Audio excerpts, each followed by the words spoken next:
that, my friend? Why? It's your train that rolled down. No. Yes, sir. No, RJ. Yes, sir. Shortly before 1 a.m. on July 6, 2013, a 4,700-foot-long freight train operated by the Montreal, Maine, and Atlantic Railway, MMA, inched out of the station in Nantes, Quebec, Canada. The three-quarter-mile-long train, designated MMA-2, was comprised of 5 aging locomotives, a control car, a buffer car, and 72 tankers filled with light crude oil. The train quickly gained speed as it rolled down a 1.2% grade to the sleepy village of Lac Mégantic, 7 miles away. By the time MMA-2 was on the outskirts of town, it was barreling along at 65 miles an hour, 10 times the speed limit through a populated area. Witnesses who saw the train racing toward Lac Mégantic would later tell authorities that the lead locomotive's headlights were off and no horns were sounded to warn of its arrival. To them, it appeared that a ghost train was racing toward the unsuspecting town, and for a terrifying reason. There wasn't a single human being aboard the train, including in any of the 5 locomotives. As a result, MMA-2 hit Lac Mégantic like a nuclear missile, causing the deadliest rail disaster in Canada's history. But why was no one on board the moving train? And how many lives would be lost as a result?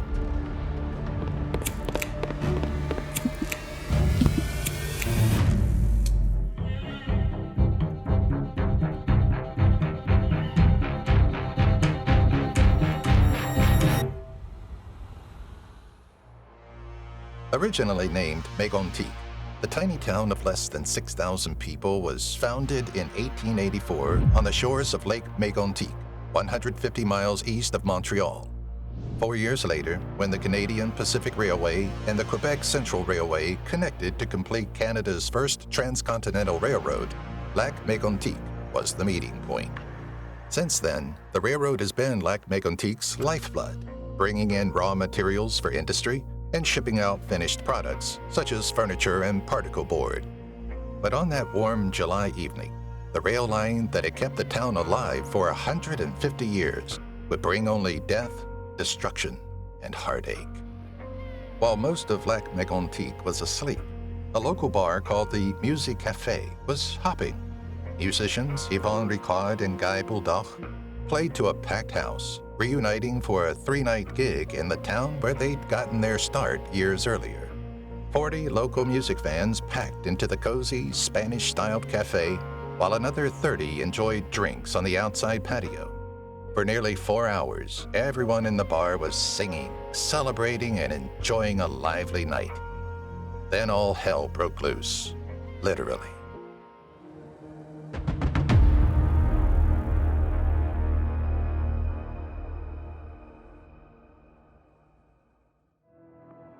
At 1:10 a.m., Yvon Ricard and Luc Bolduc stepped off the stage to take their first break of the night.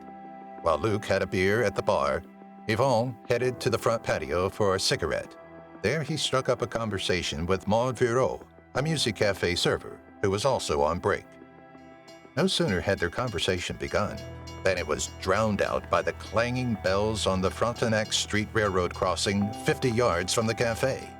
From their vantage point on the patio, Yvon and Maud should have been able to see the train coming, but there were no lights approaching and no whistles blowing. Then the ground began to tremble, and MMA-2 raced across Frontenac Street like a shadowy blur, spitting sparks and white smoke from its steel wheels. Yvon and Maud knew the train was moving too fast for the sharp curve in the tracks behind Musique Café, but there was no time to warn anyone. Inside the bar, locals Christian Lafontaine and his wife, Melanie Girard, were getting ready to call it a night. The couple were at the cafe with Christian's brother, Getton, his wife, Joni Turmel, their sister-in-law, Corinne Lafontaine, and Marie-Noël Foucher, a secretary at the family's excavation company. When he felt the ground beneath his feet shaking, Christian knew they needed to find the others and get out of the bar. Looking out over the crowd, Christian made eye contact with Getton, but Joni and Corinne were nowhere to be found. The girls had gone to the restroom, and there was no way Getton was leaving without them. While his brother went toward the back of the bar to find Joni and Corinne, Christian and Melanie headed for the front door, where Marie Noel was waiting. Like Melanie, Marie wanted to stay in the bar and take cover, but Christian knew they needed to leave immediately. But before they reached the front door, the power went out, leaving the cafe in darkness. A moment later, Frontenac Street was lit up by a blinding orange light. At 1:14 a.m., the runaway MMA train, moving at 65 miles per hour, hit the sharp curve in the tracks behind the Music Cafe. The 5 locomotives and the control car stayed on the rails, but the buffer car could not. When the loaded boxcar derailed, it pulled the remaining cars with it, causing a massive pileup as 63 of the 72 tankers derailed. Because the cars were constructed to minimum safety standards, they ruptured, ejecting highly flammable crude oil in waves. In a fraction of a second, 1.6 million gallons of oil burst from the tankers and exploded, sending an orange cloud of flames billowing 200 feet into the air. The blast was so powerful that its heat could be felt for more than a mile away. On the cafe's front patio, Yvonne Ricard was too stunned by what was happening to react. While Maud and everyone else on the terrace fled, Yvonne remained frozen in place. It wasn't until he was hit by the heat from the towering mushroom cloud that he came to his senses and fled down Frontenac Street. Inside the cafe, Melanie and Marie Noel were terrified. As they looked out at Frontenac Street and saw the orange flames reflected in the windows, the 2 best friends feared they were seeing an actual fire. Marie Noel refused to leave, so Christian dragged Melanie out the front door. Had they deliberated just a few more seconds, they would have died with Marie. As more and more tanker cars slammed into the pileup, a tsunami of burning oil flowed through Lac Mégantic's business district, devouring everything in its path. Because the packed Music Cafe was only meters away from the crash, this is where most of the fatalities occurred. The wave of burning oil moved through the town so quickly that anyone who didn't evacuate within seconds of the crash perished. Moving at close to 30 miles per hour, the flaming oil flooded Frontenac Street, washing over a handful of victims as they ran for their lives. Those who died inside the bar suffered a different fate. Autopsy reports from Dr. Marvin Clavet, the provincial coroner in Montreal, would later conclude that many of the victims inside the Music Cafe died of asphyxiation due to the fire consuming all of the oxygen in the bar. Those who didn't suffocate were likely killed by the shockwave and debris from the initial blast and when the building imploded from the rapid pressure drop inside. Among the few to make it out alive were Christian, Melanie, and Yvonne Ricard, though none would find cause to celebrate that night. With the tankers near the end of the train continuing to feed the fiery hurricane devouring Lac Mégantic, the once sleepy town's nightmare was only beginning. But how did such a horrific tragedy happen in the first place, and who was responsible?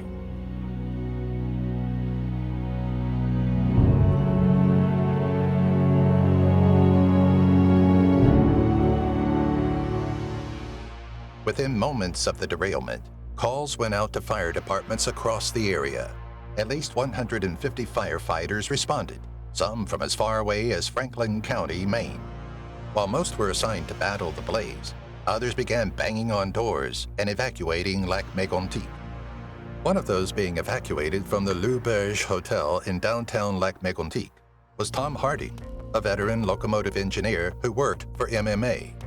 When he learned from firefighters what was happening, Harding volunteered his railroading expertise if it was needed. As it turned out, it was.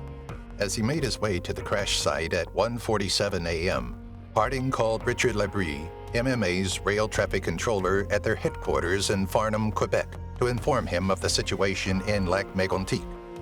Everything's on fire from the church all the way down to the metro, from the river all the way to the railway tracks. Flames, RJ, are 200 feet high. It's incredible. You can't believe it here. Is it the train that will run down? No, I had all of the police here around me because they know I work for the railway.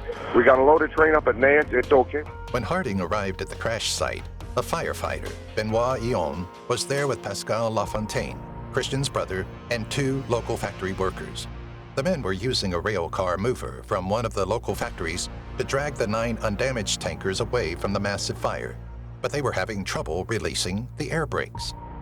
Fortunately, Harding had encountered this problem before and showed the men how to use the rail car mover to brake the air lines and release the tankers' brakes. Had he not been there, another 250,000 gallons of crude oil would likely have added to the Inferno devouring Lac Mégantic. Unfortunately, Harding's role as a helpful hero would be short-lived. At 2:47 a.m., he received another call from Richard Labrie, and the news was devastating. It's your train that rolled down? No.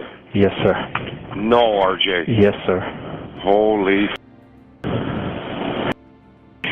Yes, sir. That's what I got. It was confirmed at 2:30. At 2:30 that the fuel train rolled down here. Yeah. And it was secure, RJ, when I left. Yeah. She was secure. That's what I got as a news. And when did you get the news? Just a few minutes ago? 2:25 to be correct. How in the did that thing roll down, RJ? I don't know. How many brakes did you put on? The units, the DD, and the first car, 7 brakes. Harding was devastated to think he might be responsible for the fire he was watching destroy Lac Mégantic. But to understand the chain of events that actually caused this disaster, we have to go back to July 5th, the day before the accident. The 2,160,000 gallons of Bakken crude oil MMA2 was hauling originated in Newtown, North Dakota, and was bound for St. John, New Brunswick.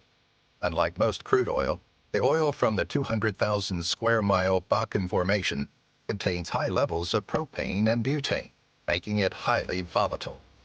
The Montreal, Maine, and Atlantic Railway had been subcontracted to take control of the Bakken-filled tankers at Côte Saint-Luc and deliver them to the Irving Oil Refinery on the East Coast.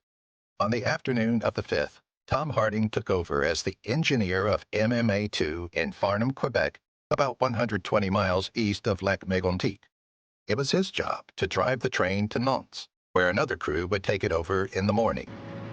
At the time, regulations in Canada allowed for single-person train operations under certain conditions, particularly on freight trains. On this occasion, the company chose to save money by operating MMA2 with only one crew member, Tom Harding. It was a decision that would prove catastrophic. At 11 p.m. on July 5th, Harding was at the controls of C-30-7 number 5017, the lead locomotive of MMA2, when it arrived at the freight station in Nantes, Quebec. Because 5017 would be left unattended overnight on the main rail line, Harding was required to ensure that the 10,000-ton train was properly secured. After applying the air brake system, which was powered by a compressor in the lead locomotive, Harding set the handbrakes on all 5 locomotives, the control car, and the first tanker. Engine 5017 was left running to power the air brake system. Once the handbrakes were set, Harding was required to test that they were sufficient to keep the train from moving should the air brakes system fail. But when he performed this test, he inadvertently left the air brakes engaged, leading him to believe the handbrakes were sufficient to hold the train in place. Harding then called U.S. Rail Traffic Control to inform them of a technical issue with the lead locomotive. I only noticed when I got stopped here that she was smoking excessively, both black for a minute or so, and then she'd go white for a little bit, and then go back to black again. I've been here there for, 9 minutes. The smoke has cleared. Well, I should say there's less of smoke coming out of it right now. It's still changing colors back and forth there, black and white a little bit there, but maybe if she sits here for another hour or so, she'll settle right now. Well, that's all we can do, Tom. We'll check it tomorrow and see what she comes up with. Believing the train was secure, Harding took a taxi to Lac Mégantic, where he checked into the L'Auberge Hotel for the night. Had he known the severity of the issue with the lead locomotive, he never would have left it unattended.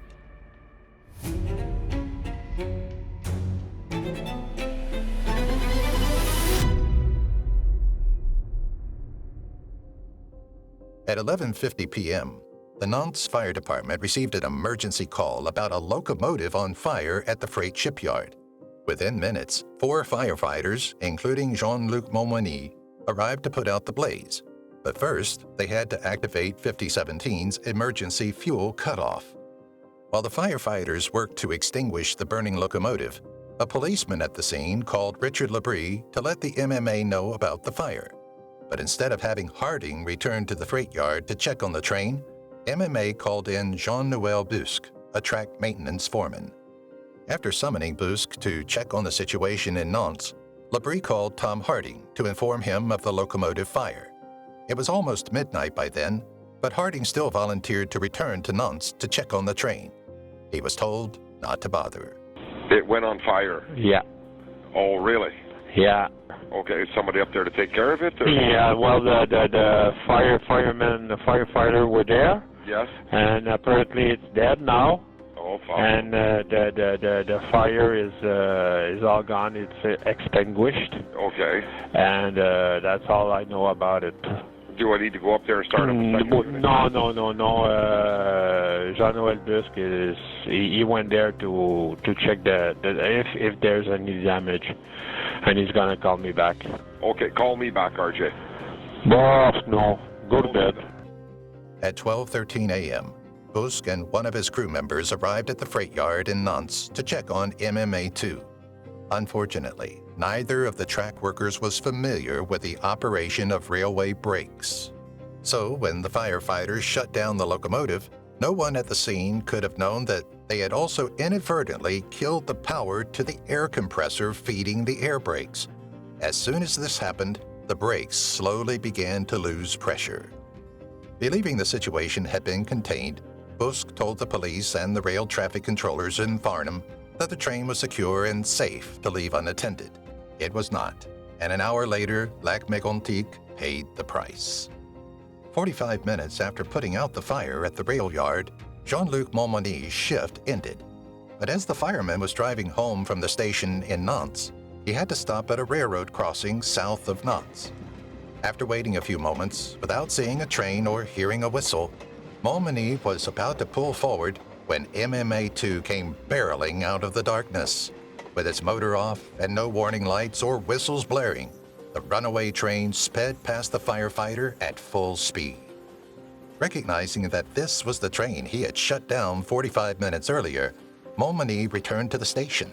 As he was telling his fellow firefighters about the runaway train, the first call came in about a fire in Lac Mégantic. Montmagny and the others immediately got in their trucks and headed that way. When the Nantes Fire Department arrived in Lac Mégantic, they found a town in chaos.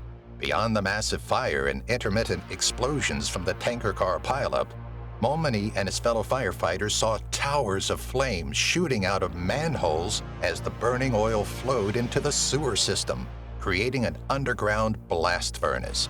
Along Frontenac Street, people were leaping from third-story windows and roofs to escape the flaming tsunami sweeping through town. Fearing the worst, the local hospital issued a code orange and requested reinforcements from nearby medical facilities, but no seriously burned patients arrived that night. Nearly everyone who escaped the fire did so unscathed. Those who didn't get out in time died. It would take firefighters 2 days to fully extinguish the Lac Mégantic blaze, which claimed a total of 47 lives that July night. Many of the victims were burned so severely that they had to be identified using DNA. The bodies of 5 missing persons were never even found. It's believed that they were vaporized in the initial explosion, which had a blast radius between 1,000 and 1,500 feet. The fire devoured more than 30 downtown buildings, including the library, post office, and several historical sites, such as the Bank of Montreal building on Frontenac Street. Of the 39 buildings not destroyed by the fire, all but 3 had to be demolished due to petroleum contamination. 115 businesses were destroyed that night. Most notable among them was the Music Cafe, where it's believed about 30 of the 47 victims perished. For many of those who made it out alive, like Christian Lafontaine and Yvonne Ricard, survival came with a burden of informing the families of some victims that their loved ones would never be coming home again. After narrowly escaping the devastated downtown, Yvon made his way around the fire to his in-laws' house in a subdivision north of downtown. When he arrived, his family was preparing to evacuate, believing he and Guy Bolduc had died in the cafe. When Yvon appeared at the door, his wife ran into his arms. Standing just inside the house were Guy's wife and teenage children. The pained look on Yvonne's face told them they would never see their husband and father again. Of all the families in Lac Mégantic, the LaFontaines may have been hit the hardest. While Christian and Melanie made it out of the music cafe alive, Gaetan, Joni, Corinne, and Marie-Noël did not. And like families of every other victim who died that night, the LaFontaines were demanding answers.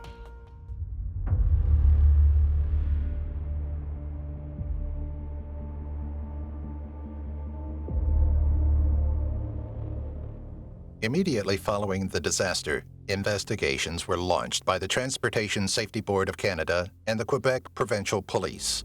A year later, on May 12, 2014, Tom Harding, Richard Labrie, and MMA's manager of train operations, Jean Dumaitre, were arrested and charged with 47 counts of criminal negligence causing death. All three faced the possibility of spending the rest of their lives in prison.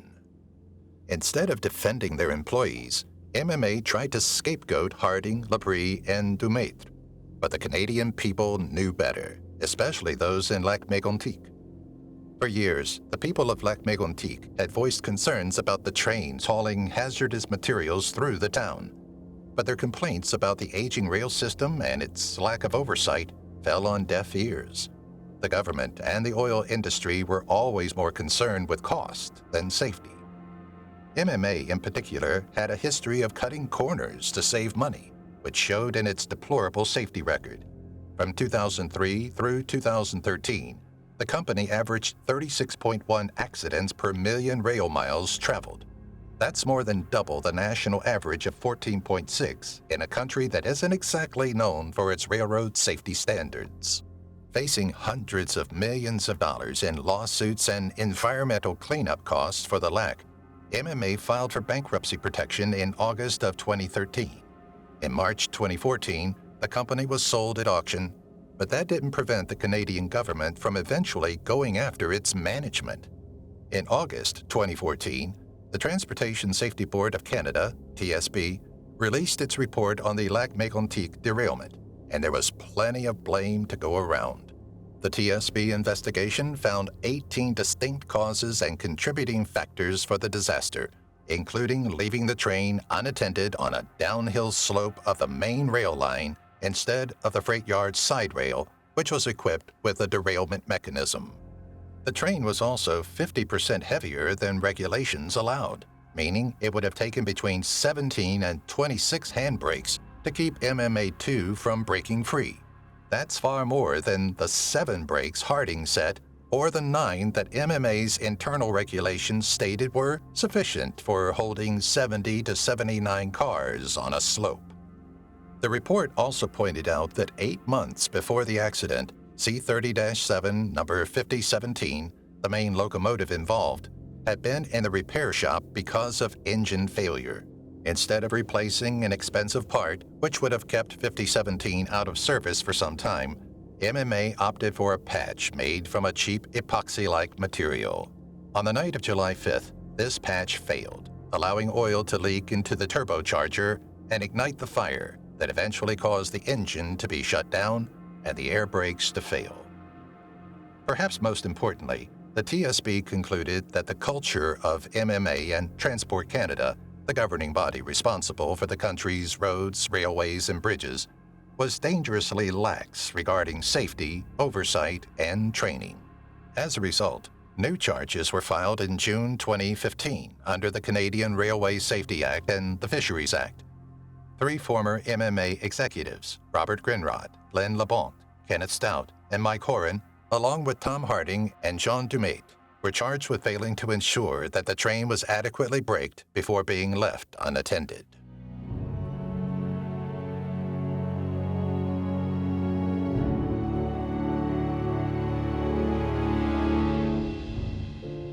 In January 2018, Tom Harding, Richard Labrie, and Jean Dumait were acquitted of the initial set of charges.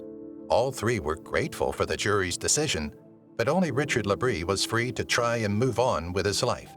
Harding and Dumait were still facing a second trial. For most of the people of Lac Mégantic, the verdict was welcome news, since they knew that MMA and Transport Canada were the real villains in this case, not the three defendants. A month later, Tom Harding and his 5 co-defendants from MMA pled guilty to the Canadian Railway Safety Act and the Fisheries Act charges to avoid a trial. Harding was sentenced to 6 months of house arrest and community service, while Jean Dumait, Robert Grinrod, Len Lebont, Kenneth Stout, and Mike Horan were each fined $50,000. That $250,000 went directly to the victims' families and the town of Lac Mégantic, as did a $460 million settlement from MMA's parent company and other entities that were being sued in a class action suit. But the fact that no one ever went to jail for the death of 47 people will forever be a slap in the face to the survivors and the families of the victims.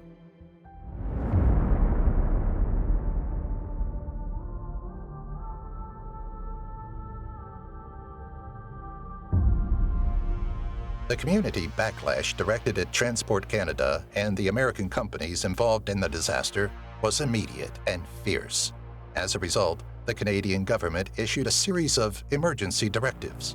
Among other things, they required at least 2 persons to operate trains carrying hazardous materials and prohibited leaving those trains unattended on a main line. In the United States, the regulatory impact was far less reaching. The Federal Railroad Administration, FRA, proposed regulations requiring a minimum of 2-person crews for certain types of trains, particularly those carrying hazardous materials. Industry-funded legal and political challenges squashed those proposals. Little change has taken place in the industry since the Lac Mégantic fire. In the decade following the disaster, there have been dozens of derailments of oil trains, resulting in widespread, long-term environmental disasters. Many of these involved Bakken oil, prompting environmentalists to nickname these convoys of tanker cars bomb trains. On July 6, 2020, the 7th anniversary of the tragedy, a memorial site was inaugurated on the spot where the Musique Café once stood. The Espace Mémoire features granite benches bearing the silhouettes of the 47 victims, as well as stones recovered from the blast site, some of which have been engraved with messages from friends and family of the victims. While no trains passed through Lac Mégantic on the day of the dedication as a sign of respect, mile-long trains hauling hazardous material still regularly roll through the town. For the survivors and relatives of the victims of July 6th, the trains will always be a constant reminder of that hellish night that claimed the lives of 47 friends and family.